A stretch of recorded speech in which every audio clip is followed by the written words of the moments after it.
What's going on, everybody? Before I start this podcast off, I want to say congratulations to Tom Brady, who has solidified himself as the greatest quarterback to ever play in the National Football League.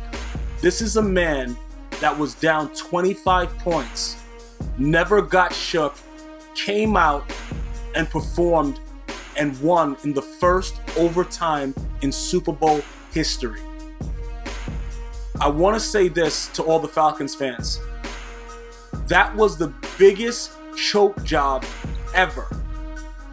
Dan Quinn seems like he's the kind of head coach that starts off strong but finishes very, very small. Last year, they started off very, very strong, same situation. Now you get to the biggest game ever. You have such a huge lead, and poor play calling pretty much hands the game over to the Patriots. But I don't want to say that they handed the game to the Patriots, because I believe that Tom Brady and Bill Belichick took this game from the Falcons. I was very excited throughout the game for the whole city of Atlanta, just seeing the way that they came out playing so strong. But it was just something about the game. And when I picked the Patriots to win the game, remember, you guys can go back to my podcast. You guys were calling me all kinds of dick riders, all kinds of stuff about the Patriots. When I told you guys, don't bet against Bill Belichick and Tom Brady. Now, the Giants got them twice. I told you that that was a different situation just because of the dominance of the defensive line of the New York Giants. It wasn't about Eli Manning overall. It was about the fact that they were able to get to Tom Brady consistently for 4 quarters, which the Atlanta Falcons defense could not do. They tired them out. They came out, they were a young team. They came out like a ball of fire and was just unable to finish. And when you look at the way Tom Brady performed in the 4th quarter, the passer rating, how much he changed from the first half to the second half, how much the team that's coached under a coach that knows what he's doing, the performance. You cannot tell me or name another coach that would have been able to come back from this deficit the way that Bill Belichick and his team was able to do it. So when you guys talk about Deflategate, Spygate, all kinds of gate, Cockroach Gate, make sure you understand this. What playbook did they steal? They were outright beaten throughout this entire game and never gave up. For all you Patriot haters, I'm not a Patriot fan, but I've been called so many things just because I look at the game objectively. I would have got on this microphone and told you guys exactly how I felt if the freaking Atlanta Falcons would have beat the hell out of the Patriots like most of us thought would have happened. I sat here and I watched it in its entirety. And I watched and witnessed greatness. I watched a quarterback that everyone doubted when he was drafted show why he should be considered the greatest quarterback in NFL history. That's over Joe Montana, over Terry Bradshaw, over all these guys. And I know what's going to happen. There's going to be a lot of people that's going to come to this video. Oh, bro, you still dick riding. Oh, bro, get Tom Brady's dick out your mouth. It's the internet, fellas. Grow up. You at some point have to be able to give this man his credit. There is no way possible that anyone could have imagined that this team would have been able to come back down 25 points. Nobody in their right mind, even Patriot fans, were giving up. Instagram, Twitter, all these Patriot fans were going crazy, crying, drinking bleach. It was crazy. But it was 2 people. Well, I can't just say the 2, but there was 2 main people that really realistically drove the team to victory. And that's the guy that's always controlling the helm, Bill Belichick, and his main captain, Tom Brady.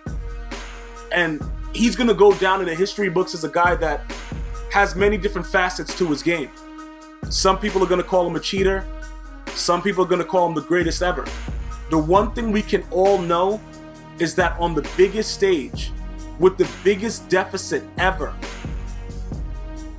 he made it look like it was nothing. They drove down the field after winning the overtime toss like it was nothing. If you still hate the Patriots, that's fine. Because if you're in the AFC East, you're supposed to hate them.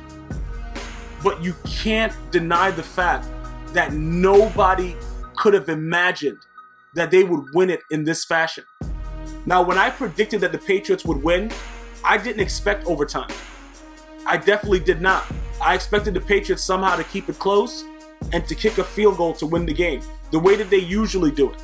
You know, it's always been that thing. Yeah, the Patriots always set it up. You know, Vinatieri was the guy that Tom Brady just drove it down the field for him to kick the field goal. It wasn't about that anymore. Oh, Tom Brady needs Gronkowski. It wasn't about that anymore. The guy did it against all odds. Suspended for the first 4 games of the season. Everybody celebrated Matt Ryan getting the MVP. Matt Ryan's fumble ultimately cost the Falcons this game at the end. I know it's not fair to put it all on Matt Ryan, but you can't fumble the football at that point. And these are growing pains that you have to go through. And Matt Ryan came out playing very, very, very, very well. Extremely well. But you can't do that. You cannot give turnovers to the Patriots at this point, at this level, in this game. It doesn't work that way. And if you look at the overall picture of this game, back and forth, 0-0, all that stuff, both of these teams were well prepared. But one team never gave in. That's what I need everybody to understand right now. People are so upset right now. There are Atlanta Falcon fans that are going wild right now. It's going to be some craziness going on in Georgia, because I'm going to tell you this outright. This was by far the biggest choke job I've ever seen in my life. It's worse than when the Golden State Warriors were up 3-1 and gave it all up back to the Cleveland Cavaliers, in my opinion, because those were individual games. This was one game where you're up 25 points. How in the hell do you allow this team to come back and win it? And when I say allow, that's exactly what they did. They allowed the Patriots to take this game back. There is no excuse for what happened in this game. None at all.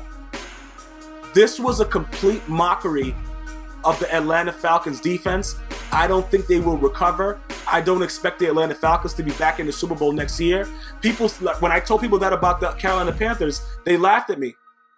They said, yeah, that team is built, it's ready to go. They're getting Kelvin Benjamin. Where are they now? Understand that these moments are very, very rare. But because you look at the New England Patriots, everybody thinks it's common to just go to the Super Bowl. It's not as easy as it looks. Please understand when I tell you this.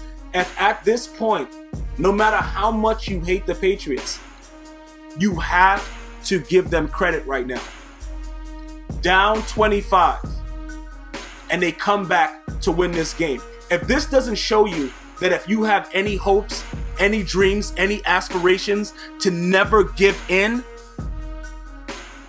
nothing will.